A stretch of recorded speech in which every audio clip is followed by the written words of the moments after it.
and the Hangout is on air is live. Good evening, everybody. Good morning, good afternoon, depending on where you are. This is Nicholas Vince, and you're watching Chattering with Nicholas Vince, the Luggage in the Crypt interview with Paul Kane. Sorry, I just hesitated because a little thing just flashed up to tell me that Craig was joining the call, which basically means I lost him. He's coming back again. There he is, all green off his face. Hi, folks. This is Paul. This is rather than Craig, so I'm just going to concentrate on Paul for a moment. Say hi, Paul. Hello. Hello, everyone. Oh, great. Thank you very much indeed for joining us. Delighted Paul is with me. Before we get into the Luggage in the Crypt interview, I'm just going to give you some news from me, and before I invite Paul to do the same. Next weekend, that's what, the 6th to the 8th of February, yeah, something like that. The Friday through to the Saturday, I'm going to be in Atlanta with the rest of the Cenobites, Doug, Barbie, and Simon, and a lady who I've not met before, Valentina, who is in Hellraiser Bloodline, I think. I really should know this, shouldn't I? I've not met her before. So she's going to be joining us. There is a plethora of Cenobites, and we're going to, yeah, so hopefully I'll look forward to meeting a few of you there. Just published yesterday, if you go to YouTube, is the Soska Sisters video for the Women in Horror Blood Drive. I actually haven't had a chance to have a look at this, but it's not just their work, it's the work of many women directors based around the theme of blood. Yeah, that looks a great deal of fun. I've been waiting for that to come out all month. So there's that. Tim Dry, who was with Paul and I on the Christmas hangout, the Soska Cenobite Christmas, has got a novella coming out at the end of February from Spectral Press. That is called Ricochet. I'd say it's novella, but it's more vignette short stories. Both Paul and I have read it and really love it. So we're both looking, really recommend that. That'll be out at the end of February, and then Paul and I are going to do a book club probably at the end of March, middle of April sometime. We'll set the dates up there. But look out for Ricochet by Tim Dry, because Tim will come onto the show and you'll have a chance to chat to him and ask him questions about it. The upcoming shows, well, the next one that's coming up is on Paul Kane's birthday, apparently. February the 15th. February the 15th. That is going to be the Soska Cenobite Valentine, is his official title, but Craig insists on calling it the Soska Cenobite Valentine's Day Massacre, which is possibly more appropriate. I don't know, but it's going to be a Soska Cenobite Valentine. Really looking forward to that. That's going to be Jen and Sylvia Soska, myself, Simon Bamford, and Barbie Wild. We're going to be sharing our favourite love poem and the film that we think would make an ideal date movie, and our best or worst dates. And we're inviting you to do the same, basically. Either log it in the Q&A app and we'll read your poem out for you, or tell your story for you, or if you've got one of these headsets with a ear thing, microphone, and one of those things, a camera attached, we may be able to get you on live, hopefully. One or two, I don't know how many people we are, but that's it. So that's same time, same place, same network, same bat time, on a couple of weeks. And then after that, I'll be doing an original versus remake show. I love controversy when I suggested this, and that we're going to be doing The Fly. I'm going to start with The Fly. So the idea is you watch both the original Fly, in this case with Vincent Price. Help me, help me. It's one of my favourite lines from that movie, and the remake with Jeff Goldblum. And that famous line, "No, be afraid. Be very afraid." It's brilliant movie. I love both of them. So I'm really looking forward to sharing that and hearing people's views on that. So that's me chattering away, as per the title of the show. I'm now going to hand over to Paul. Paul, what have you been up to? What are you working on at the moment?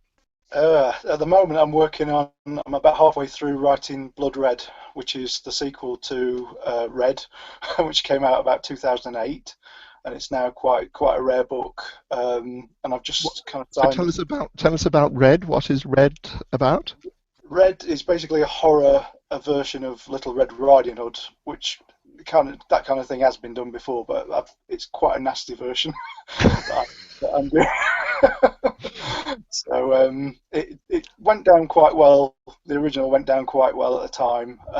So I approached SST and said, SST Publications based in Birmingham, and said, would you like to do the reprint of the original one and a sequel as well? So that's what I'm working on at the moment. So Cool. And you've had some other stuff. Something's been optioned for a movie. Is that right? oh yeah. Well, Red was optioned actually. I mean, it's still in development, but that was optioned for a movie. Okay. Lunar's is still in development, but Brad is actually making the film. He's making a film at the moment, and then it should be Lunar after that. So it's And all this is it's all Brad. good. Brad who? It's just, it's Brad Watkins. I nearly said Brad Anderson. Different director altogether. Brad Watson, who made my short film Wind Chimes a couple of years ago. Really brilliant version of Wind Chimes, which was given away in the hardback edition of Ghosts, which I read from at Christmas time when I was on your show last. Ah, So, okay. yeah, so Cool. it's all good. I've just finished a Sherlock Holmes story for an anthology that's coming up. Sherlock Holmes Abroad, edited by Simon Clarke, and of course just finished doing the Book of Blood adaptation in the Hills of Cities for the motion comic. This is for Madefire. This is the Madefire Yeah, app for, Macbeth, and you're doing this for Seraphim for Clive Barker's. Oh, that's it. brilliant! Yeah, Yeah, so it's all good at the the moment. the sorry, just clicking around on the screen. I really enjoyed the first books of Blood. The Book of Blood as part of that series. I thought it was really interesting app. So those of you who don't know, it's on the iPad, and I believe it's on Android platforms as well. And it's a very interesting amalgam of pictures, words, music, and some motion. I think is the Yeah, best. Yeah, they're doing very, very well. Partly created by the wonderful Liam Sharp, who I worked with when I worked with on Marvel UK, and he's just an awesome absolutely. artist. And the great thing about one of the great things I love about Liam is that he's very happy to share his stuff on Facebook and his process of creating pictures. He's done wonderful Minotaur. He did a Frankenstein creature the other day. And his Captain Stone, I think, is his hero that he's working on at the moment. Brilliant stuff, absolutely brilliant stuff. So yeah, really enjoy that. I recommend that. I should mention the artist is Sam Sheeran for the Books of Blood Oh, cool. comics. And When do they hope to publish that one, Paul, in the Hills of Cities? when that one's coming out, probably about mid-year, I would imagine, something like that. I think they might be on the Yattering and Jack soon. I'm not sure, but they're at least kind of 2 or 3 in. So. Oh, okay. So Yeah, these things always take much longer than they expect. yeah, Yeah. looking forward. Cool. All right then. So I think that's all our news and everything else that we've caught up with. So let's get into the luggage with the luggage with the crypt, the luggage in the crypt interview. Good job. I don't run this show. Yeah. So Paul, what's your view of the afterlife? Well, I like to think it's a little bit like the film Meaning of Life. I'm a big Monty Python fan, so the kind of Christmas in heaven, where it's Christmas every day, and they show Jaws 1, 2, and 3, but maybe not not 3, but possibly. But yeah, definitely the first 2, and it's everything. You're with your family, and and it's all nice. Hopefully, no arguments, but. That wouldn't make it a proper Christmas, would it? But yeah, I like to think it's something like I do believe in kind of reincarnation as well. So I don't know how that quite fits with the Christmas. Maybe you go away and you come back and you have Christmas again.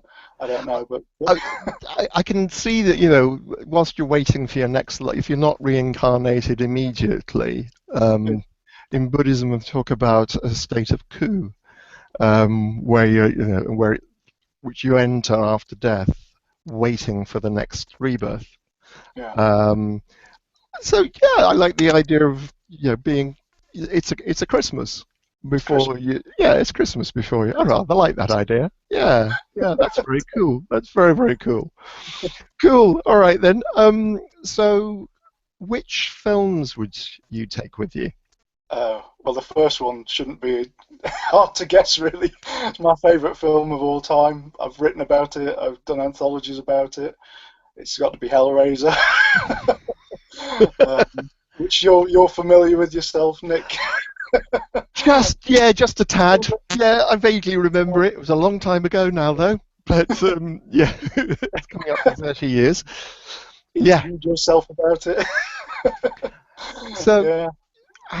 How did you get into Hellraiser? When did you first see it? Well, I was too young to actually see it at the cinema. So it was kind of through, I think it was through a friend's brother. I borrowed the video, but I used to go to like the local HMV or video stores and things like that and see it on the shelves. So I'd always kind of get it down, have a look at it, and go, "Oh, this looks brilliant," but I can't actually. Not old enough to see it legally. And that image on the front of Doug as Pinhead just blew me away. It was just kind of, as you're going along the horror section line, that just jumped out at me, and I just thought, just took it down, had a look on the back, and of course you've got Skinless Frank on the back, and some more of the Cenobites, and Julia, although I didn't know who she was at the time, and I just thought, I need to see this film really, and it scared the pants off me when I saw it, and had quite an effect on me really. I mean, a lifelong effect really. It's become a bit of an obsession. But I just love the story as well as the effects and everything else. I just thought it was a brilliant story, because you've got the love triangle. It's all kind of. It's just a perfect film as far as I'm concerned. I can't disagree. I'm not about to disagree on that one, I have to say. Yeah, no, I tend to agree with you. Feelings on it as well, so it's, yeah. Do you know how many times you've watched it? Oh, I've never counted, but I would imagine in the hundreds, if not thousands. Really? A lot, yeah. I got to see it because I did a BA in History of Art, Design and Film when I was about 18, 19. And I got to see it on the big screen then, so it was that was brilliant for me because I couldn't actually see it at the time. So I did get to see it on the big screen during one of the courses, so that was fantastic. That made my day seeing that. So because I think you need to see it on the big screen. It's just a wonderful, the cinematography and everything is just. I know I'm biased, but yeah, yes, I can. Yeah, naturally, but one of these. Sorry, I'm just playing around with my camera because I seem to be disappearing. It's a real shame. There's a group in London, Alan Smithies Cinema Verite. I was hoping to meet with Robin Vigeon, the principal photographer, the director of photography, the DOP on that, but he had to work on another movie, so I didn't get. But it was very interesting to go along and see it. This was at the end of last year, and watching it with an awful lot of people who'd not seen it before. It wasn't on the big screen; it was on a screen, and it was really interesting questions. It is a classic, and it's one of the reasons I'm going across to Atlanta is because new generations see this. The people I meet, I've seen it at age 10 upwards, so it keeps on getting it, which is brilliant. I'm very, very grateful for it. Cool. All right. Massive, Second. Sorry, second. So the impact of it was massive. So Yeah. Yeah, and So, he, Pinhead is a true horror icon. It is quite extraordinary. We'll move on to your next movie then, if we may, and that you've kind of hinted at already. yes. Um, uh, yes, if we can. I'm waiting for Craig to. Oh, yes, that one. Yes, sorry, we weren't able to. Craig's having difficulty moving the thing forward. Okay, yes, if you'd just like to hold it up properly in front of the camera for me, please. Oh, there we Great. are. No, it's all right. Have I There was a got it? little bit Yeah. of a. Yeah, we're having problems. Yes, this one. Yes. Yeah. I just think as an exercise in suspense, it's fantastic. And it's one of those films that I saw at quite an early age, probably before I got into watching horror films in general and video nasties and things like that. It's one of those films that used to be on at a kind of, I don't know how, but it used to be on at about 7 o'clock at night on the BBC or whatever, and I'd be there with my mum and dad and my nan, and we'd all be sat around watching it. And the ending of it is quite horrific, where where Quint gets eaten by the shark is still quite. I mean, gruesome doesn't even begin And they to. must have edited it. They must have cut it if they were Yeah, showing it at that time. Before the water, what we call the watershed for my yeah. American viewers, I don't have a memory 9 o'clock in the of evening. Yeah. it. Yeah, as far as I'm aware, and what I remember is that it was on, at a reasonably early hour, which probably shouldn't have been, but maybe the tail end of it was going into the watershed. I don't know, tail end of it. Maybe that was going into the watershed, but yeah, but it's one of those things that is quite. It doesn't show a lot, but it's very scary, and I think that sometimes that's scarier than actually it being all on the Yes. screen in front of you. In fact, a lot of the time it's more scary. But as a exercise in suspense, it's just you're on the edge of your seat. It's just again another perfect film as far as I'm concerned, and just ticks all the boxes. Yeah, no, it's very interesting. I always had a problem with this poster, which I'm just putting out there.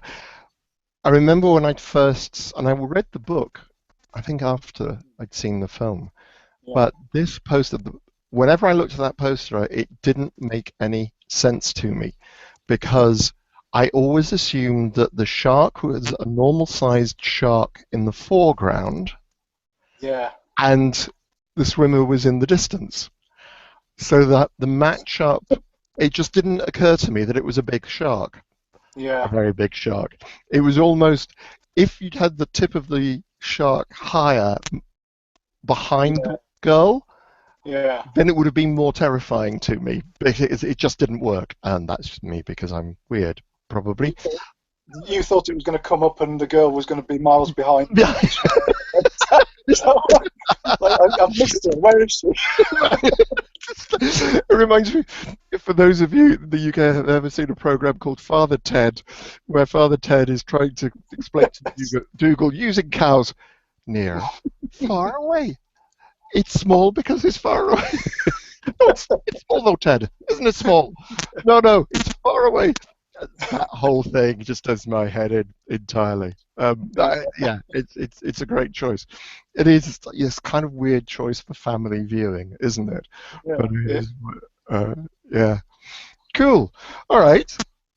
So genuine, and it is. There are so many.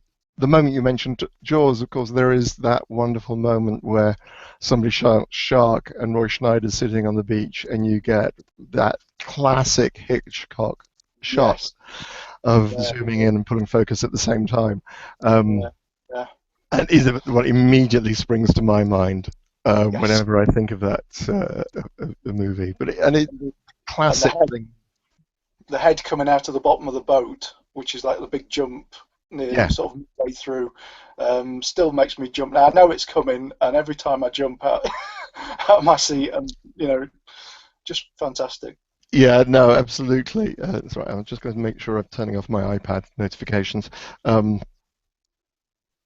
yeah, cool. Um, cool. So that's now your third film. We don't have a poster for. Kind So of sprung it on you, didn't I? yeah, It was going to change your mind. yeah, it was going to be Alien. It was going Uh, to be Alien. But carrying on with the family theme I watched this with my mum and dad when I was about 7, I think I was, something like that. But the 70s version of Invasion of the Body Snatchers. Or you'll have to hold it up a little bit higher. Yay!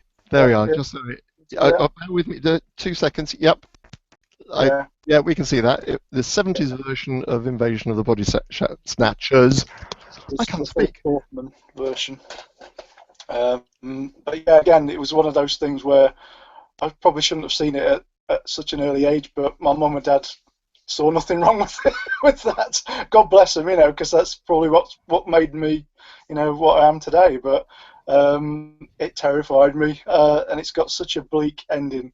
The film. I mean, I'm not going to spoil it for anybody who's not seen it, but it does have a really bleak ending to it, and just the sense of foreboding all the way through that film is incredible. And I mean, I think everybody's gone out on the street in a town or a city and thought, people are looking at them or acting weirdly. And there's that scene with Donald Sutherland where he's walking down the street and he can't quite, something's wrong, but he can't quite work out what it is. It's just it's just a fantastic film. I love the original and I love the ones that came after it as well. But for me, that one's got like a special place in my heart because I watched it with my mum and dad when I was about 7 or 8, and terrified me.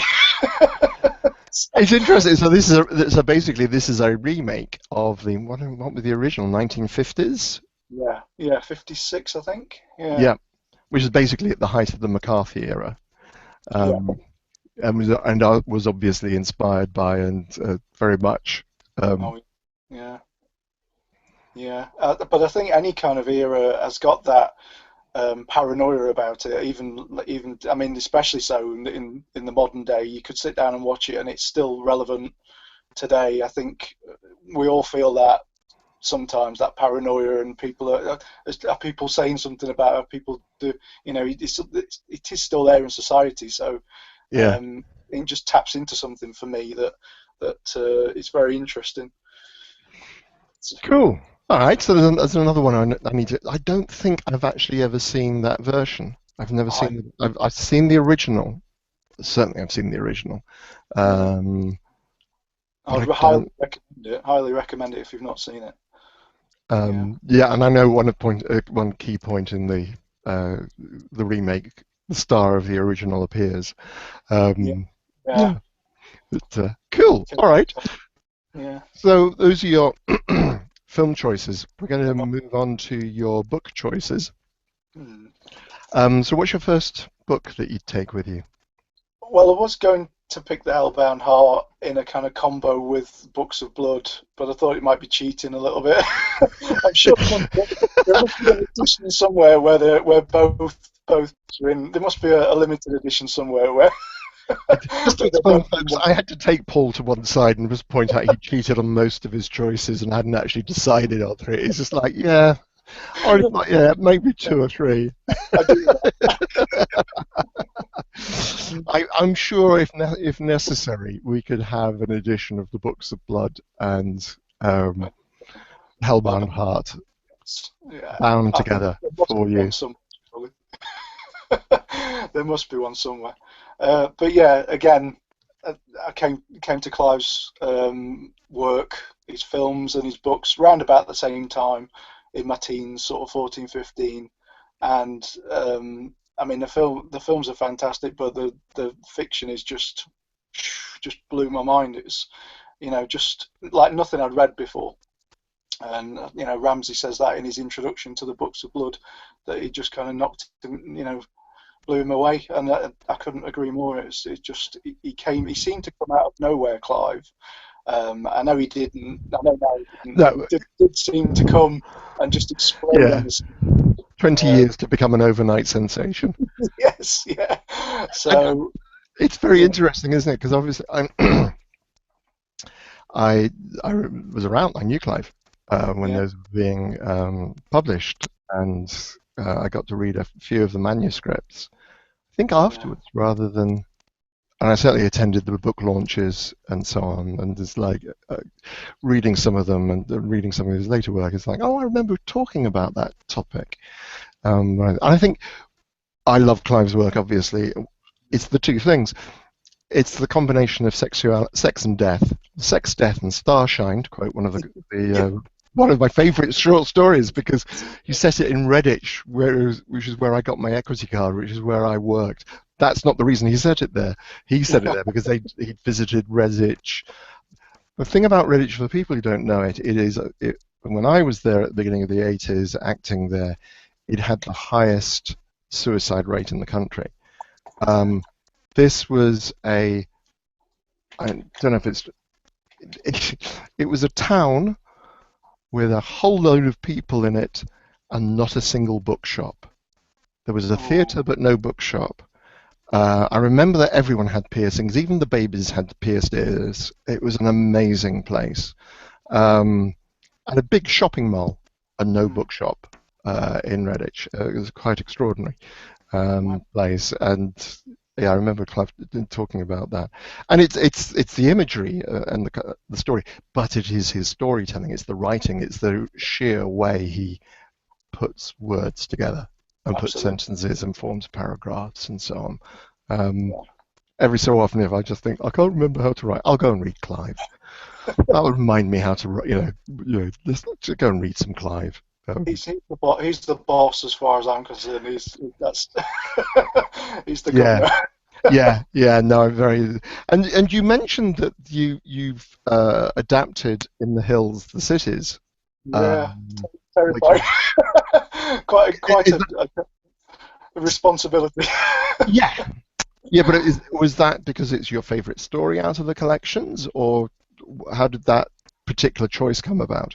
It was given to me, but it is one of my favourite stories, if not my favourite story out of the Books of Blood, because of the imagery of the giants. That's stayed with me, all these years. I remember first reading it, and then the John Bolton adaptation in, I think, early '90s, with the giants. From tapping the vein. Yeah. So. It is one of my favourites. So just happy coincidence, really, that I was given that one to adapt. But I love it because I think one of the reasons that attracted me, obviously, it's got gay characters at the heart of gay relationship. At the heart of it is one of the attractions to it. It is the imagery. It's it takes something. I suppose the closest you think about it was It's a Knockout. Sorry, this is a very British reference. Or Je Sans Frontières. This is basically where people used to dress up in huge, great big costumes and beat the hell out of each other and run through obstacle courses and so on. It always reminded me of that, but he makes it so real. Yes. He's thought about, okay, this is probably impossible, but if it wasn't impossible, how could you do it? What would you need to do in order for this to... and there's an image somewhere of what is supposedly a green man, which is basically a druid. If you think of the movie that I'm thinking about now, summer is coming in and now I sing cuckoo, grow a seed and blow with me. What's the movie, Paul? Wicker Man. Is it the Wicker Man? Yes, it's a picture of Wicker Man, and it's a huge wicker man with lots and lots of bodies. One of the images I always think of whenever I think of In the Hills, the Cities. But Clive just it becomes logical, it becomes believable because he's thought it through. Just the mechanics of it all, where they've got the best sighted people are in the eyes, and people with the loudest voices are in the kind of mouth section. Just the mechanics of it that he's gone into all this detail is just fantastic. It's beautiful. It really is just so beautiful. Okay, so we got the collected Books of Blood, and now we're going to come on to your next choice, which is one I had not heard of at all. I know nothing about this book, which is Robert Swindle's Brother in the Land. Yeah, it is quite well known, but I came across it because it was taught in English at school.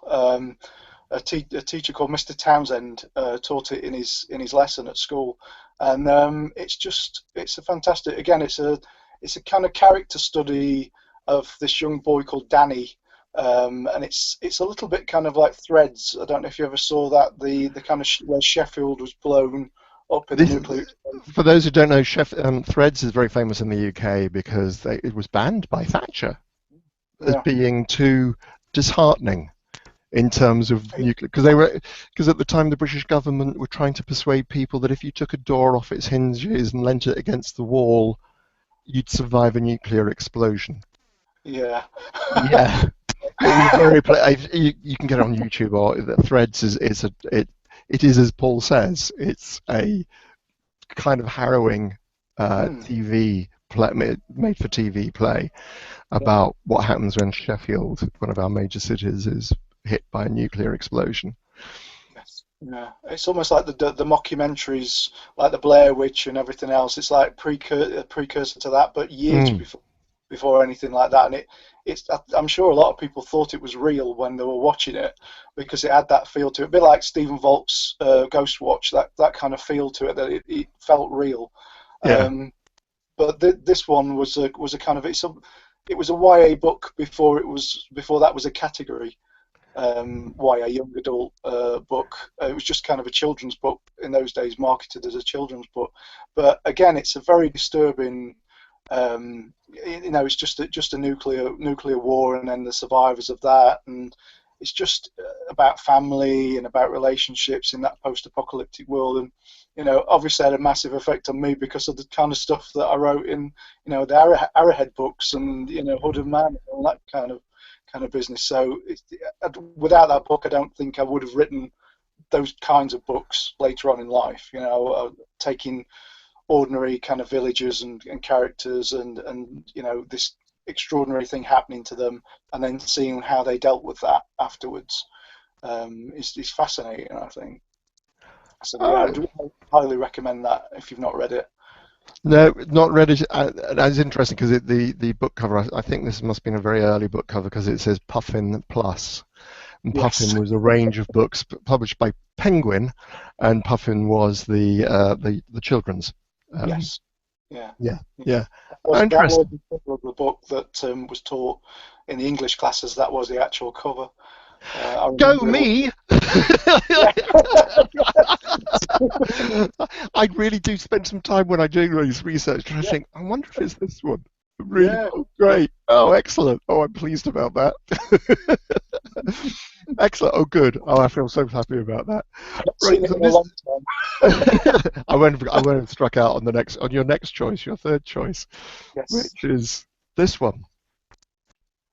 Again, this is Silence. it's very hard to find an early cover actually Yeah. online because been read and most of the covers you see now are the ones with the film. Yes, yeah. Well, I saw the film first, so it was always kind of Anthony Hopkins and Jodie Foster saying the lines, but there's so much more detail in the Thomas Harris's book. Actually, we haven't actually said it out loud. The choice is Thomas Harris's The Silence of the Lambs. Yeah, yeah. It just goes so much more into the detail and the characters. I mean, Silence of the Lambs is a fantastic film, but the book is an amazing book, I think, and also kind of blurs the lines of horror and crime, which is happening a lot these days, Hmm. which I really like. And the character of Hannibal Lecter, of course, it's just an amazing creation. I mean, we talk about Pinhead and characters like that.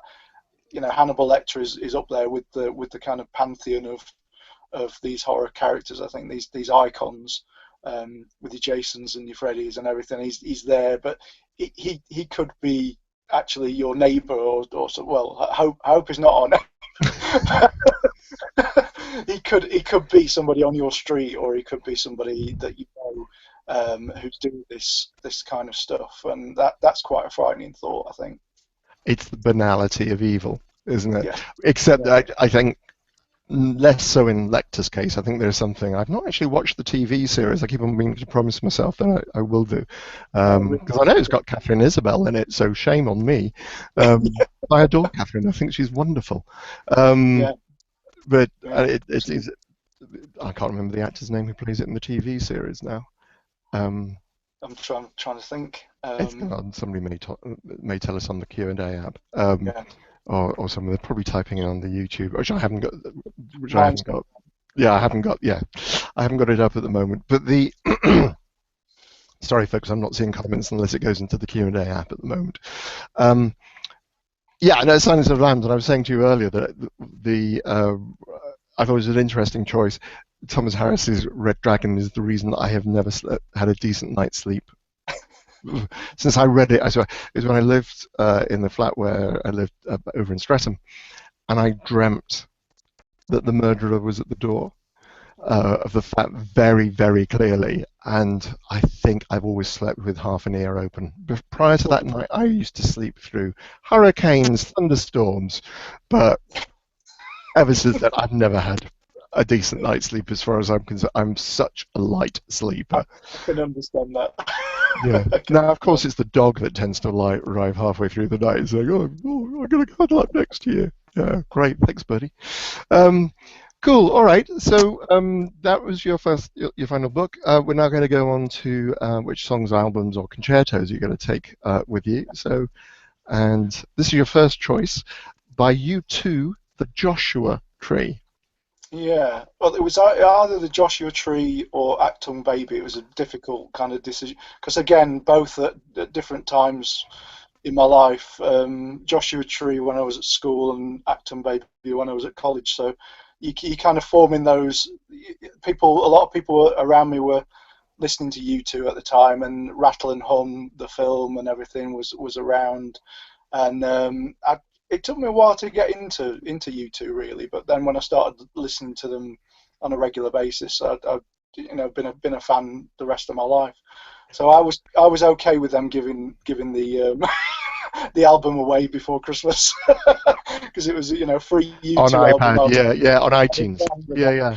I'm fine with that, but yeah, just some of the songs on there. I think it's just something unique about their music that just kind of touches me. I don't know. Sorry, you mentioned a movie, and you were talking which I didn't recognise. Yeah, Rattle and Hum. It was kind of following them on a tour around America and different places, and I think that they released the album after that, Rattle and Hum, which was a lot of the songs that were on Joshua Tree were kind of performed live, and that was on the album as well. But yeah, it was just around that time I just kind of got swept up a little bit in everybody was listening to it, and a lot of my friends from that time who I speak to, if I kind of go to a reunion, they might not be listening to them anymore, but I kind of stuck with them. So it was one of those things where I got into it because everybody was listening to it, but it kind of followed me through life really. Cool. Yeah, just one of those moments in time really that kind of hits you and it stays with you really. Okay, and then another completely different style of music, as far as I'm concerned, is your next choice, which is the Jimi Hendrix Experience. Yes. Which is basically a compilation of all Jimi Hendrix's. Yeah. Well, I thought I might as well go for all the classic songs, in one. I know it's a best of, but it's I thought I'd go for because it's got all my favourite songs on there. So which ones are those in particular? Which songs? If I pushed you. Like asking me to choose between my children. No, it's just songs, honestly. I'll allow you to say that about short stories that you've written. But I'm not going to allow that about songs. You've got to be able to choose. I would say All Along the Watchtower is my favourite song of his because it's just the lyrics are just yeah. There must be some way out of here, and said the joke it just plays a little story in your head. I always find I'm always kind of imagining that and All Along the Watchtower, and it just because I'm quite a visual person anyway. A little kind of story plays as I'm listening to the to the song in there, and that kind of appeals to me. But yeah, Crosstown Traffic, all those kind of songs, are just brilliant. He's the governor, the music governor. I think Jimmy he was the music governor, well, still is as far as I'm concerned. But, okay, fair enough. And just so before we move on to your third choice of song, Vicky, has just very kindly said, are you looking for the who played the Hannibal in the TV show? That would be Mads Mikkelsen. Yes, Yeah, of I knew I course it was is. going to get it. Yes, of course it is. Yeah, thanks, Vicky. Thank you. Nice one. Thank you. It's always very grateful when people do that, help my memory out. Um, your third choice, I thought, was quite interesting as well. Wait, Yeah. Again, I know a lot of these seem to be related to school and college and things, but I think that's when your formative years are kind of when your tastes become established. They might not stay with you, but music classes at school, a lot of people used to fight, oh no, not music class again. You're not going to get played some more of that kind of classical stuff again. But I really loved listening to because the teacher used to, I think her name was Miss Grice, she used to put records on and would listen to the classical music. And this one was one of my favourites. It was just of the classical music that we listened to, Vivaldi's Four Seasons, just fantastic. I could listen to it all day long. It's just a brilliant, brilliant piece of music. has it been spoiled for you by the fact that it's used as hold music so much? Not really. No, I mean I can kind of separate it from my love of it anyway. But yeah, it's just got the range of emotions in that piece of music as far as I'm concerned. It can be quite relaxing. It can be quite angry. It's just again perfect piece of music. And it inspired a movie, The Four Seasons, Yes. with Alan Alda, Yeah. Yeah. which follows a group of friends over a year. I think Yeah. actually slightly longer a year, but the different seasons where this group of friends meet up, and then one of them starts with one wife and brings Yes. another one, and it's got Alan Alda and it's got a few famous people in it. Yeah. Great. It is one of those tunes because I can't listen to them personally. It's dreadful, and I do now have friends who are songwriters.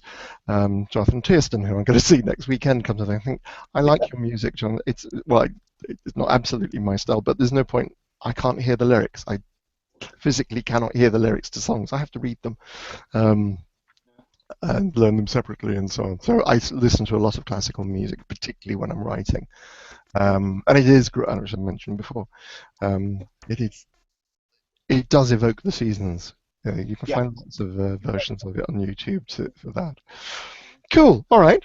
We'll move on to plays and musicals. And there is a definite theme developing here, and your first choice.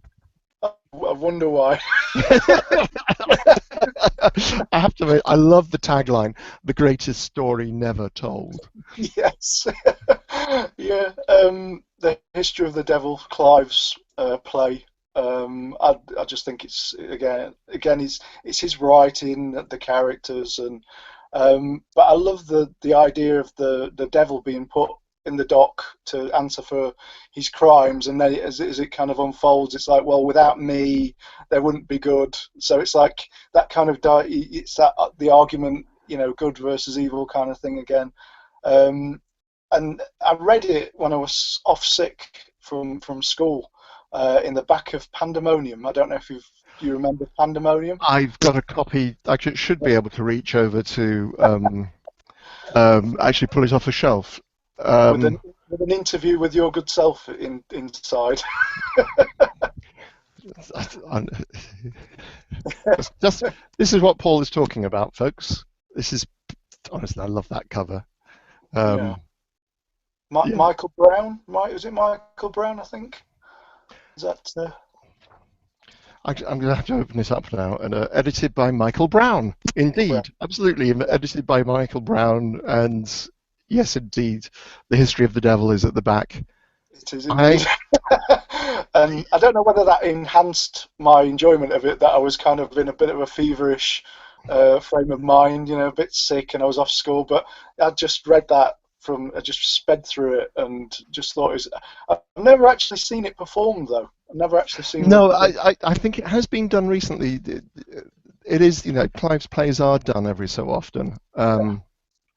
And I remember asking Clive very nicely, because I saw Secret Life of Cartoons, and Frankenstein in Love, done at the YMCA in Crouch End in the latter days of the Dog Company, and being blown away by that, particularly by Secret Life of Cartoons. And then asking Clive if later on asking Clive if I could just read his plays. So I will have written one. I will have read one of the original TypeScript versions. Jealous. Sorry, I didn't mean to say that. I was just that's how I got to read them. Because like yourself, as I said, I only met Clive towards the end. I never acted with the Dog Company. I only met him towards the end. Simon obviously acted with the Dog Company, Simon Bamford. But yeah, it's a great play.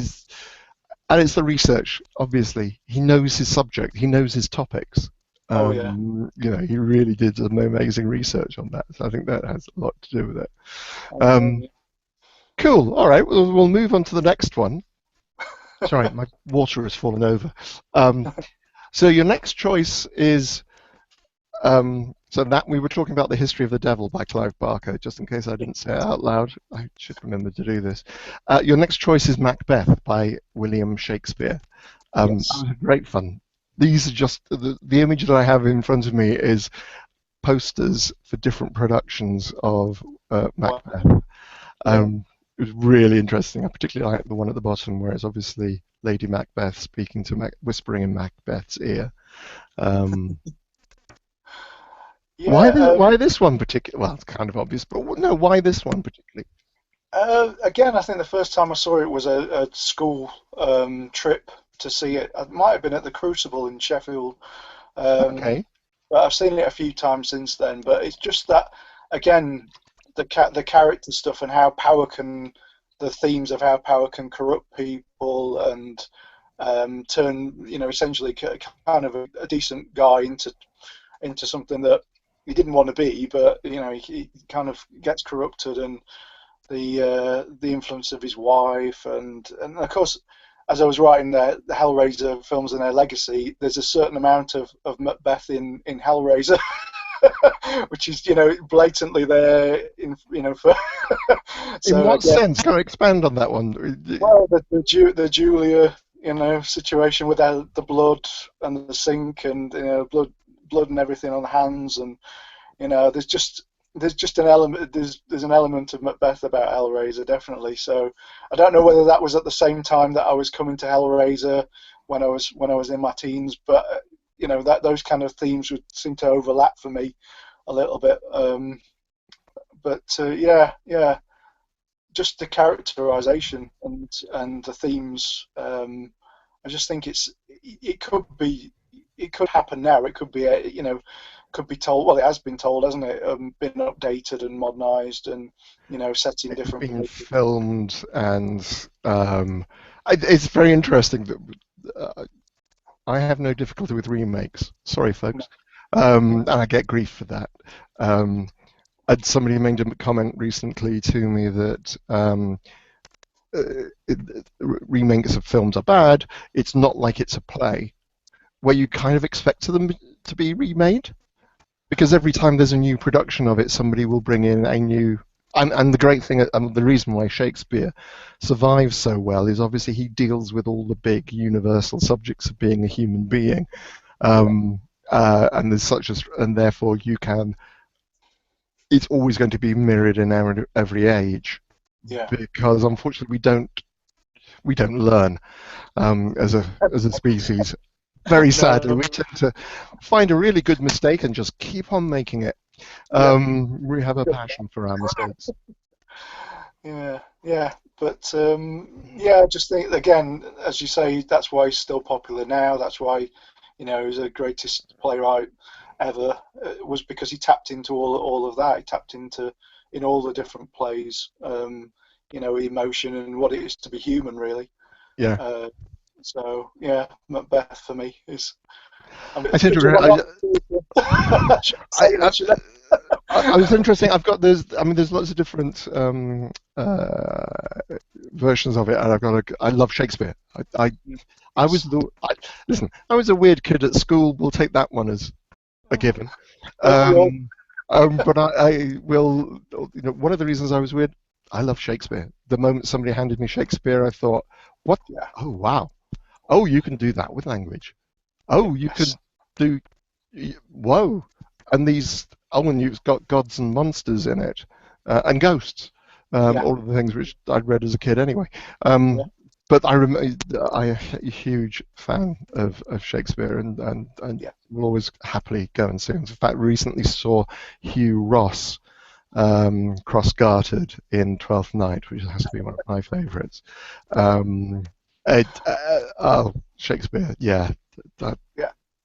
brilliant. I would love to. Ollie Parker, who obviously in Hellraiser, Yeah. made. Actually, I've not seen his Othello, but I would love to see Ollie Parker's Othello as a movie.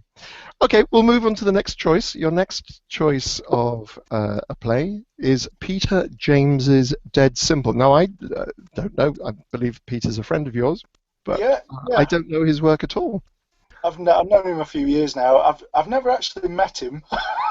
Okay, um, Email contact and kind of yeah, the virtual friend. virtual friend. Yeah, about kind of 10 years or so now. But Uh-huh. I I love his Roy Grace novels, the detective novels, because Peter originally started off in horror, and then about kind of 2005, I think it was, started writing crime. And this is what I was talking about, the kind of cross thing with Mm. horror and crime and everything. But the Dead Simple's the first book featuring Roy Gray. Well, actually, he was in a book, I think, in the 80s. It was in a story or a book in the 80s. But this is the first one from the series, Dead Simple. And again, the premise is not to give too much away. Somebody's on a stag do and ends up the stag joke ends up going a little bit wrong, and he's trapped in a coffin. And it's all about whether he's going to survive, who put him there, and what, and all that business. So I haven't actually seen the play yet, but I would like to see the play adaptation of it, because I think it's a very interesting. It would I think it would make a good play. So that's I But think it's it sounds very interesting. Yeah, I've not read it at all. It's in production at the moment. I think it's going to be on in the next couple of months. that's right. Yeah. Possibly So Southampton. I can't remember where it's going to be on, but if you Google it, you'll find it. It's in the UK. yeah, yeah, I think it's. I won't say any more because I can't remember. It sounds very interesting. It'd be interesting. Oh, buried alive on stage. Yeah, that'd be very interesting. Um, but I can't recommend the book highly enough. I mean, especially that one, the first one. So if you like a good mystery and you like a good detective, then the Roy Grace. I think they're going to be on TV soon. I'm not sure about that, but I think that there were plans for them to be on TV. So I hope that comes about. But yeah, yeah. oh, it sounds really, really interesting. Okay, I'll look out for that. And your favourite piece of furniture?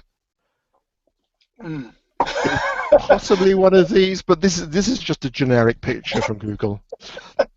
Yeah, when I first started writing, I used to have a really nice recliner that my mum and dad bought me, and I could just kind of sit in it and you could put your legs up, and just with a little tray across the front, you could kind of work on the laptop that way. And I used to have this, not so much these days, but I used to have this kind of thing where if I was writing a longer piece like a novel, I would sit on the recliner because it was nice and comfortable. I could have a little table at the side of me with research and things on. If I was writing a short story, I'd do it on the desktop, which in my head I couldn't, I couldn't do it the other way around. I've learned to do it through kind of over the years, but that piece of furniture, that kind of recliner, I wrote some of my first kind of stuff on there, especially in novels, the first novels. So that's got a special place in my heart. It's gone the way of all things now, of course, because it would have been quite old now, but like me. I'm definitely a man after your own heart. In fact, a blog piece has just been published today. Funnily enough, it's just gone live on a lady called Claire Flynn, who I met shortly after I returned to writing a couple of years ago when we were away on a retreat together. She's a great authoress, and not horror. It's more historical fiction, but recent historical. And she asked me to do about Writer's Den and where he write, and it's a recliner for me. I used to have. I actually have to ask Craig if he can hear me. Craig, the type of recliner I got from Dad, who made that? Yeah, Parker Knoll. That's right. I used to have a Parker Knoll recliner. Now I don't know about you. The great thing about this was you just leant back in it and it reclined automatically, and then if you shifted your weight forward, is that the sort of recliner you used to have? Not quite as sophisticated as that, but it was amazing. We've got it. In fact, I've got another one of them in the front room, but that one fell to pieces. I'd used it so much and collapsed. It was very old. I mean, it was a good 30 years old, this thing. And it fell to, so I got one now that has an electric motor. So Craig says it always reminds him of the Bond villain. And usually there's me. And it's now falling apart because basically I have to sit to the right because Bertie the dog sits on the left. I've written books there, and with the rug over my lap, the dog beside me keeping me warm in this cold weather. It's so much cheaper than central heating. And then and you make sure I always get a decent break, because if I've been typing too long, suddenly this head comes across and drops the keyboard. just to warn me, just to make it very clear I need to take a break, and somebody would like to go outside. I can't use the WALK word hill here and demand one. He's through the other room. Cool. Yeah, I understand recliners. So leaving the gentle world of recliners and how writers work, we'll move on to your next favourite food. I love this. Yeah. It's just cheese. Really? It's just cheese. And then you listed some cheeses. Anything really. Stilton, cheddar, Edam. It's a bit like the Monty Python sketch again. I don't want to go into the Monty Python cheese shop sketch, but yeah, any kind of cheese. Marie buys me what she calls my stinky cheeses at Christmas time, because she doesn't like them. And I sit there with the crackers and put the stinky cheese on the crackers, and I'm in seventh heaven. The only word I have to say to you is cholesterol. Yeah, yes. I don't eat it as much as this makes it sound like it. It's an occasional treat, but Christmas time, definitely. Craig and I have both had to go on to diets after Christmas, and we've not been buying cheese. I do miss it, but it has helped. It definitely helped, in terms of losing weight, not eating as much cheese as we used to. Do you put chutney on your cheese? Sometimes, yeah, but I find it contaminates the cheese too much. I wondered. I said that's why I asked you. I think there are definitely, and I love the fact that if you ask for a cheese board at a restaurant, you'll get in some restaurants you'll get slices of apple to have with cheese. Do you like apple and cheese sandwich? Is one of my favourites, I have to say. I know we're going to have lunch. We're going to have dinner immediately after this. So, but if I nailed you down, what particular type of cheese would you? There's a kind of cheese called Mexicana, which is it's very spicy, very hot. Melted on toast is gorgeous. So yeah, I'll probably go for Mexicana. Go for Mexicana. Yeah, I like all the nice sliced thin cheeses, cheddars, and so on. Oh, I miss cheese. I'll have to have some cheese. I'll have to get some next time. I might have some whilst I'm in America. Oh, actually, not American cheese. They don't know what cheese is. They have no concept about. Sorry, Americans who are watching this, but your cheese is not like a good British cheese. I mean, their cheese comes in foam out of a can sometimes, and it's from a British taste, it's really bland tasting. It's very strange. It's so different. Cheese is very, very different.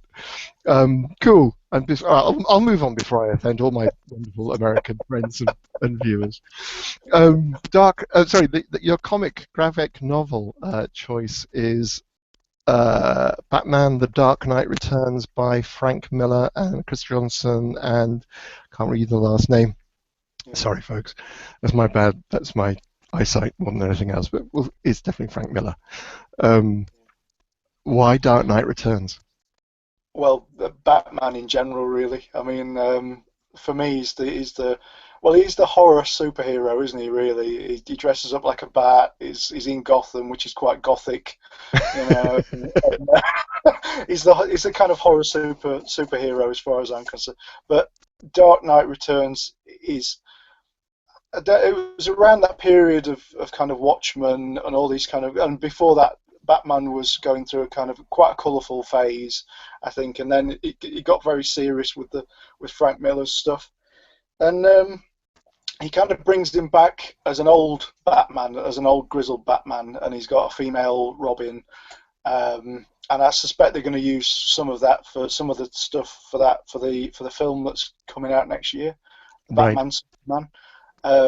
And you were asking about like favourite panels from graphic novels, and there's that one in particular, the famous one where Batman has got the armour on, and he's just kind of punching Superman, and you're thinking, this is, he's Batman. He hasn't really got any superpowers as such. I mean, he's highly skilled, but he's punching Superman, which is quite, respect if you're kind of in a fight with Superman. So. Yeah, just again, it's just something that came out of left field, and just kind of changed things in comics, like Watchmen and like some of those other comics that were out around the time. The Killing Joke as well. I was going to say that has to be my favourite, The Killing Joke. Absolutely. And if you want to study filmmaking, look at The Killing Joke. Because it is so. I once taught a class on comparing comics to the films, and that is what you just the opening 2 pages. Yes. You read like a storyboard for a film. It's wonderful. I'm going to move us on slightly because we're now on 8 o'clock, and I know these things always overrun. But we have had a question from Vicky, which I do want to make sure I get to. Very briefly, what video game would you take with you? Well, I'm not really a big kind of video game. I used to play them back in the kind of day in the 80s and 90s when they had joysticks and things, but I can't get my head around the little controllers. Yeah, the things that they use to make drones and kill people these days. Yeah. I always end up staring at the character. Always ends up staring at the sky or something. But some of those games that were around that time, the kind of 2000 AD games, because I'm a big 2000 AD fan. Right. So, some of those, like comic 2000 AD. Yeah, the comic, the Judge Dredd.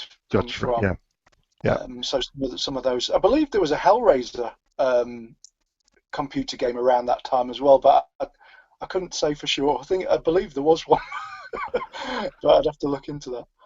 But so. And that's right. I just flashed onto the screen the one that you told me originally, which was Star Wars. Star Wars. Oh, it might have been in the list. Yeah, the one with the trench. The Death Star trench. Yes. Kind of an arcade game, and then I got that, I think, on my old Spectrum that I had. But all those kind of old games, where they used to put the tape in, and, and then they come loaded onto your. No, absolutely. You used to have a tape player next door to you. Oh, no, we're just showing our age now. For all you young people. Okay, we'll move on to your next choice, which is to a painting. By Salvador Dali, which will come up fairly shortly whilst we talk about it, which is The Persistence of Memory. Actually, I can flash this up to the viewers. Probably the most one, isn't it? I think the melting clocks and the kind of. So there's The Persistence of Memory. So I'm showing The Persistence of Memory and Narcissus. Yes, yeah. I just love Dali. I love his painting style. Always love the surrealists. Magritte and everything, but Dali was always my favourite kind of painter.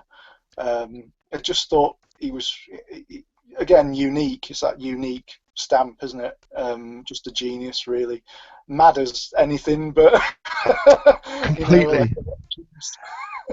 Very, very interesting character. Robert Pattinson played him in Ashes. Can't remember the full name of the title, which is very interesting.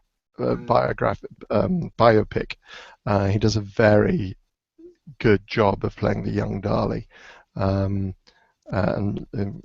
his relationship with Buñuel.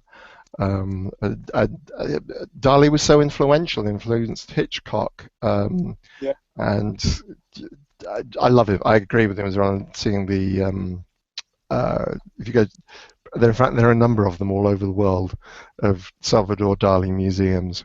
I love the elephants with the incredibly tall elephants with spindly legs. Yeah, the One of giraffe. my favourite. Yeah, Yeah. absolutely. So moving on to that, we're going to go to your favourite photograph, which is one that you took called "In the Dark." What's the Yeah. story behind this? It's not for any kind of egotistical reason. It was a photograph I took. I got quite into photography at art college, and some of my stuff went on like an exhibition around Germany and places like that. But we were always doing little projects and things. And this one was kind of my dad holding a torch under his chin. So my late father, who passed away a couple of years ago. And he was just kind of holding it under his chin, and half of his face was lit and half was in darkness. And we used it for the cover of my first book that came out in about 2001, Alone in the Dark. So that's got a kind of special place, as well as it being kind of, I can remember it, taking it, my dad holding the torch and trying to create these weird lighting effects. And also, it's on the front of my first book, so I'd take that with me if I could, really. I think definitely that makes a perfect sense to me. Yeah, that's lovely. Thank you for sharing that. Your choice of statue. I love the title to this one is by Sir Jacob Epstein. And sorry, folks, I do need to read this. Sir Jacob Epstein, Torso in Metal from the Rock Drill, 1913 to 14. Yeah. Why? Yeah.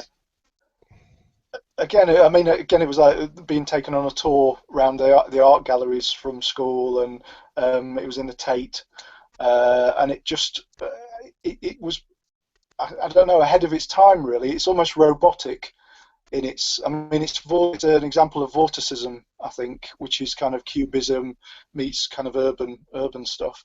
So, but it reminded me a little bit of, again, I said I was a 2000 AD fan. There used to be a comic strip called the ABC Warriors, and Yep. there was a guy in that called Joe Pineapples, who was like a sniper robot. And it just reminded me of him, really. And I just saw it and I just thought, wow. I can remember buying a postcard of it and keeping it. I don't know where it is now, but I kept it for years and just thought it was really cool. It's probably not what he had in mind when. when he did it. See, I don't know. I remember seeing ABC Warriors and looking at it and going, "You've ripped that off from Epstein," and I've seen it. There are actually it's part of a much larger piece. You can go online and see the original where he's a figure actually using a rock drill on. It's almost like a spider. Yeah. A spider thing is really interesting. But I remember seeing it at the Tate, probably around about. I would have been a similar age when I first came across it. It would have been the Tate in those days. There wasn't a Tate Modern in those days. But it is very interesting. There's something. As you say, very robotic, very mechanical, and very moving about it.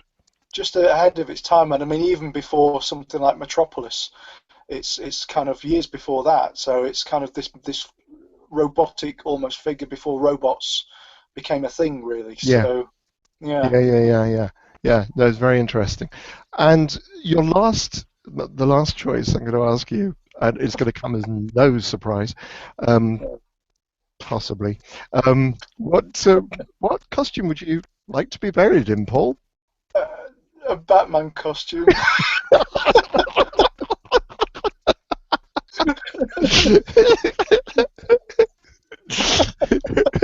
That's lovely. That's really sweet. But one of the later Batman costumes, not the kind of the Adam West. One of the kind of the cool kind of, Batman. Yeah. The armoured ones, Kind of starting with Tim Burton's, more. Yeah, no nipples. I don't want any kind of the nipple costume or anything like that. You want a nippleless costume, okay. Yeah, not the kind of the Schumacher ones. Oh, interesting. I'm not really. Oh, yeah, I suppose there is. There is a weird thing about nipples in comics. There is a very. All men in comics have no nipples, and it's very strange. I've always found that is the way everything, any possible hint of sexualization. Obviously, I'm Never talking actually about thought earlier comics. Yeah, I know. Things have changed. I'm talking about when I first came across comics, okay? yeah, Sometime in the middle of the last century. Yeah. you've obviously spent a lot of time thinking about this, Nick. Yeah, sorry. Gay man. What did you get? Obviously, I have to look at these things and, I'll plead guilty on that one. I will plead guilty on that one. I have spent a lot of time thinking about, far too much time thinking about this. Just thinking, it's ridiculous, but it's very noticeable. I love watching Disney. Aladdin has no nipples in Disney because he couldn't possibly have nipples because that would just be wrong. You think it makes such, and because they don't, when it's added, it's like, oh, now he's sexualized.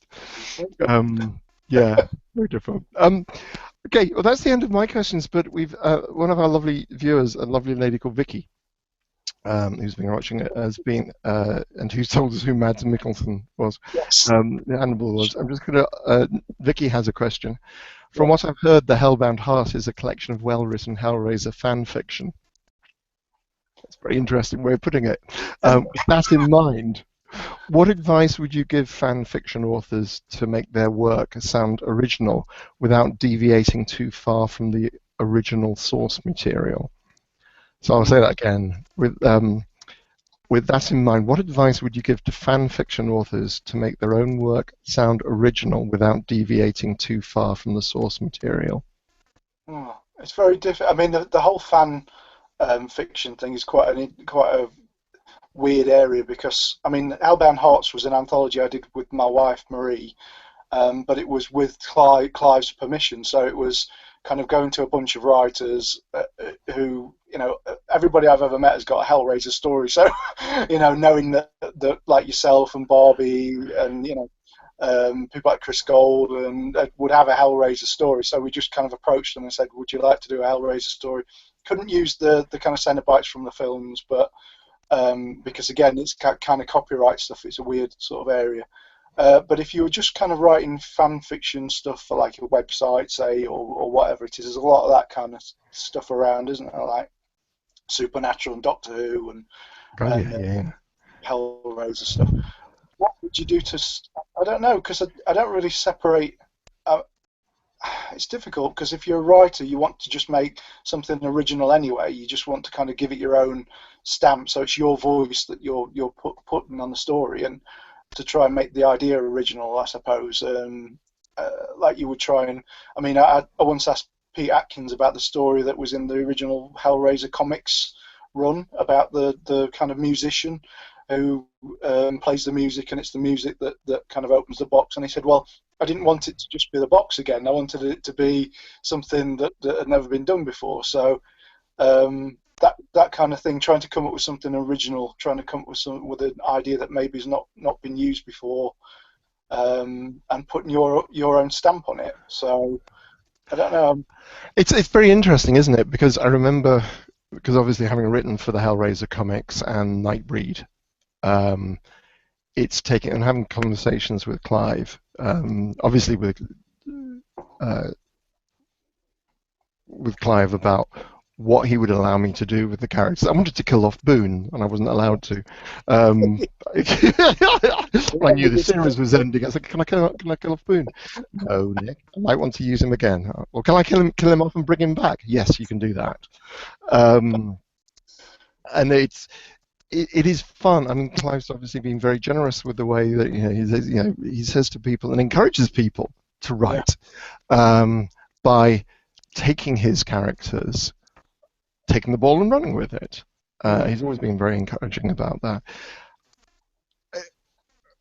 We all, I mean, one of the most unoriginal, I'll tell you, okay, I'll probably wrap it up on this one, just because we're coming up to my thought on this is that my favorite author who always worked with unoriginal stories.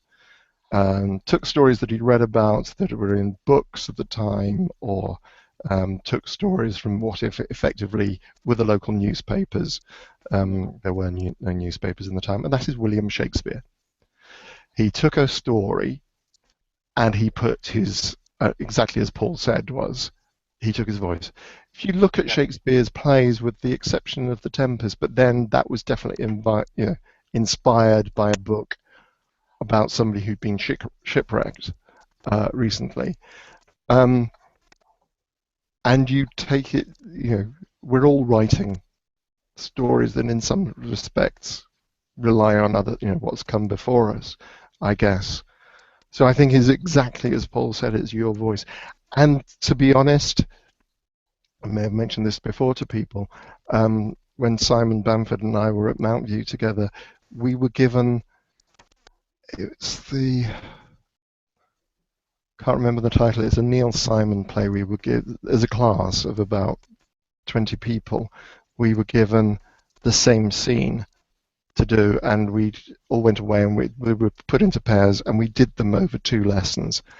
And that's what I know, is that no two human beings are alike. They were exactly the same words that he was speaking, but they were different plays.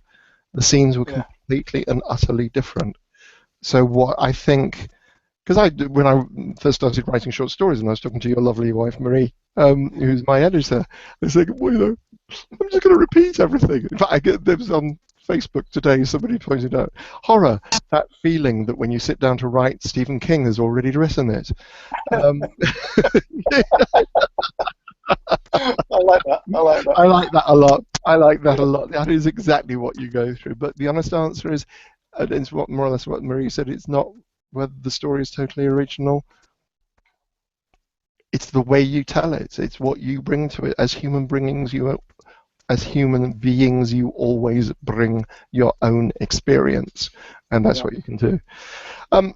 Paul, this has been lovely fun. What a surprise, we ran over. But that was a great question. Thank you very much indeed, Vicky. Your questions are always appreciated, folks. I don't see any others, and I know the Q&A app does kind of eat them sometimes, but I'm assuming. This has been a great deal of fun, Paul. These have been great choices. I will never look at you now without thinking of you dressed as Batman. As it should be. As it should be.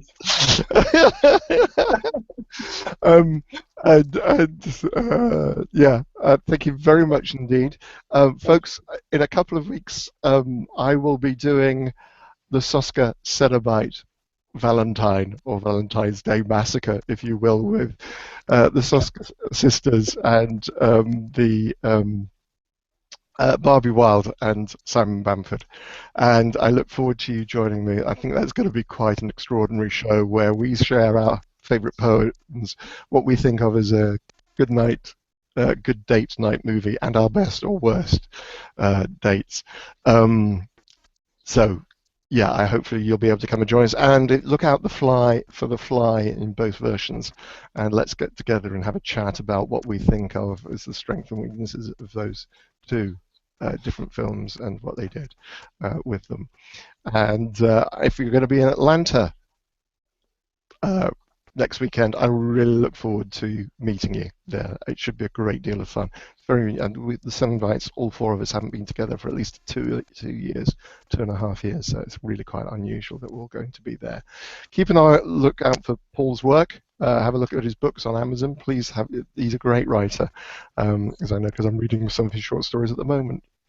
We'll talk about that later on. Also, our mate Tim Dry. Have a look for Tim's book Ricochet, which is coming out at the end of the month. I'm going to stop plugging now, and I'm going to say, Paul, please say good night to everybody. Good night. Good night. Good night, Paul. Give my love to Maria. Thank you very much indeed for joining us. And good night, everybody. Take care. You've been watching Chattering with Nicholas Vince with Paul Kane. Have a really great evening. Bye. Bye. And I'm going to stop.